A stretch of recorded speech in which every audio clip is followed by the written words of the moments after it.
Getting started with the theory, because I love Beyonce, Kelly Ripa, and Sofia Vergara, I chose to do the feminist theory because all three of those women shut that theory down, okay?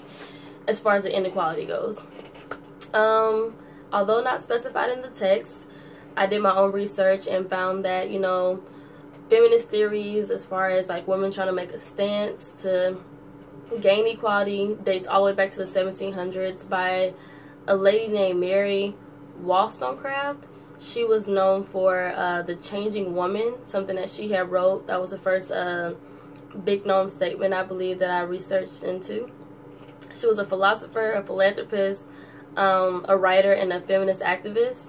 And then moving on to the 1800s, we find Sojourner Truth, who was notoriously known for Ain't I a Woman. She was incredible for her tactics as a slave. Her concept was, if a woman of color can do what a man can do, then any woman is capable of doing that. And what she meant was that being a slave, she was given tasks by men, and it was equivalent to the work of equivalent to the work of, you know, a man.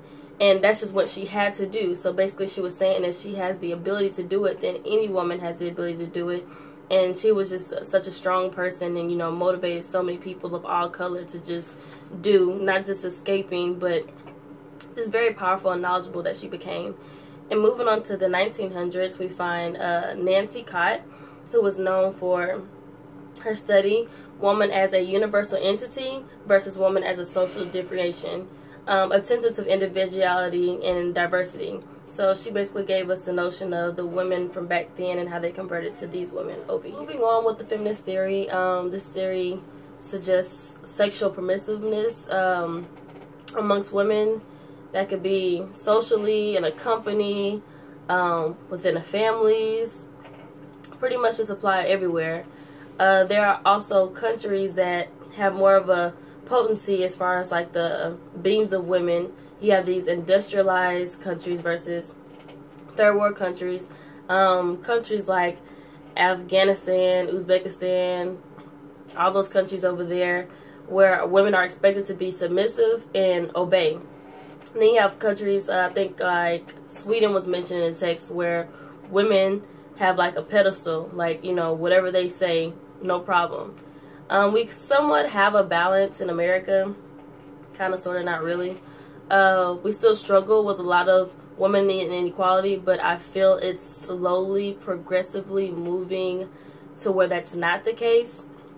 Like I said, Beyonce, Kate Moss, Sophia, Oprah, Kelly Ripa, you know, these women all had to work for a pedestal that they're on, but, you know, they are in no way unequal to anyone with their title and their stance. Moving to the next point, you have where some theorists believe that rape was provoked on the beams of social inequality. Like, the reason why there is rape is because male and female are not equal. Male is more so like a it's a proof of their dominance, that they reign over, that they feel like they are in control. And then it's used as intimidation, sometimes insecurity, and also giving a woman your designated role. So they use these rape, you know, situations to basically make a point, which should not be the case to make any point. But basically, yeah, I believe that rape is provoked because of social inequality, because more women are raped versus men. Although there have been cases of women raping the man. I don't want to say I find that hard to believe, but it happens. Lastly, generally, men are stronger than women. I feel like they've been exposed to more things as far as like knowledge and education, and, you know, just other beams of life and a different perspective, that they naturally think a certain way that women do not. So I feel like it puts them at an advantage when it comes to a lot of things.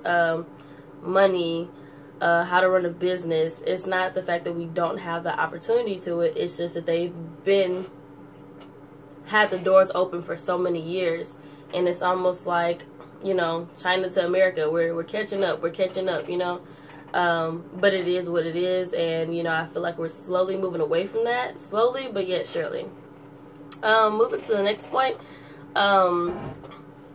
What I did was I created an interview of my parents, so hopefully you enjoy the questions that I put together with their honest response. So stay tuned.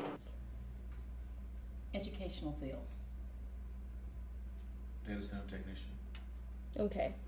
Now, in your field, are there more men, women, or roughly equal within that same position? Employees, more men. Men. What is deviance? Well, deviance is when you actually go the opposite of what is expected of you as far as a behavior. Okay. You have anything to add? What she said. Right, okay. What interests of fulfillment do you feel or believe that women have throughout their life? Repeat the question. What interests of fulfillment do you feel that women have throughout their life? Like, what do you feel that they need in order for them to feel fulfilled or accomplished? Well, it's different for each woman. I think some women have feel more fulfilled by being a mom, and then some have career choices that they want to achieve to feel fulfilled. So I think it's different for each person, not necessarily across the board, but I think it's different for each person. If some women have a strong desire for economic success, but no access to opportunities for achieving that goal, they would be as likely as men in the same situation to commit a crime. Not necessarily, because women value their life a little more. They're not going to steal and cheat as quick as a man would to get to a position or to be, I guess, elevated to a position. The frustration has been there for years. We've dealt with it. We know one day it's going to come, but it's not totally here yet. But we've learned how to suppress our anger when we see that a man is getting paid more or getting better treatment for doing the same position that a woman does. We've had it for so long now. I'm not saying that we want to be used to it, but it's there. Do you feel men in corporate America make decisions without the account of a woman's perspective? I think sometimes we do make decisions and don't think about the feminine side of the issue. So, you know, a lot of times they do. Yes. Like, for example, pantyhose. You don't need to say that. Like pantyhose, for example. Not sure who created pantyhose, but they're expected to be worn by women. So I could say, well, I really like pantyhose. I hate to see women in pantyhose. I like to see their bare legs. No. Yeah, I mean, we wouldn't make something so uncomfortable for men. But did they even check with women to see if that's something we were interested? No. They saw silk. Well, hose is something cultural thing. But where did it start? We're not sure, but I'm not sure exactly. But I would Nylons. think women would have some kind of. See, input. you would think. You would think that. Okay. Evidently, somebody was wearing them. Somebody had to create them. Prior to, back in the day, you know. Okay, wherever back in the day was, somebody created them. Way back. Yeah. To where they're finally getting caught on to where you don't have to wear them.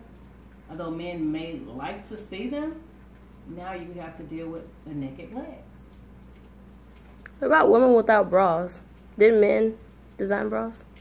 I'm not certain who designed them, but I'm sure a man had something to do with them. I'm pretty sure they did. Okay, next. Crimes made by women have increased over the century, but still not equivalent to accounts of men. Why? Well,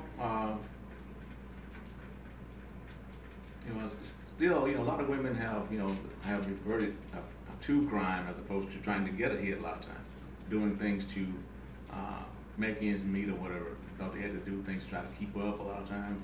Like in previous answer said something about single moms or whatever. sometimes it's they don't have the don't get the job or don't get whatever, so they might have to resort to the life of crime to get ahead. I think a lot of times. So I think that's probably the reason they have resorted to that. But like I say, the men still dominate that ranks also. But also with that, a lot of times women have to resort to that because the male is not doing his job. So if he was doing his job to take care of his kids, she wouldn't have to go into the Walmarts and steal food or clothing for the children to try to take care of her children. So with that, that could be part of why they resort to crime.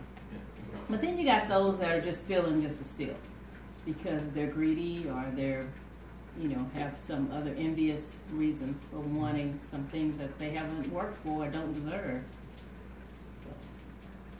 Do you agree with this statement directly from our text that most women criminals are unemployed, without a high school diploma, and single mothers with small children?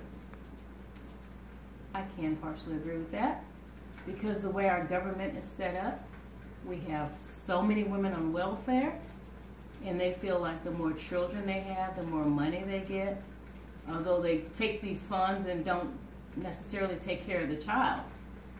But they get more money, they wear more of the name brand clothing, and their hair is always in style in their outfits. So, yeah, I can agree with that. What are some examples of crimes known to be committed by the majority of women? I would say a lot today are identity theft, then they have prostitution. That's one of the major things I think we have. And there's a lot with welfare thefts or whatever, of people, like you might say, having the kids. It's not necessarily considered a crime, but it could be looked at that as being that having more kids and more money provided for them. So those are several examples of things. In conclusion, women are socialized differently than men. It's something that I've, picked up on, something my parents have picked up on, and the people that I mentioned at the beginning of the video have obviously picked up on. Today, more women are falling below the poverty line. According to our text, I think it says women are less interested in achieving material goals, but more interested in emotional and personal accomplishments, I guess you can say. A lot of that was said was in the interview was all elaborated in the text from what I've compared from what they said to the book, just kind of going step by step with the questions. And I guess I'll just close it out with the quote that Mary Wollstonecraft, I think I'm saying her name wrong, but anyways, she gave us a quote that if women be educated for dependence, that is to act accordingly to the will of another fallible being and submit, right or wrong, to power, where are we to stop? So that basically just kind of leaves a question of what are we capable of doing and how long are we going to stay unequal?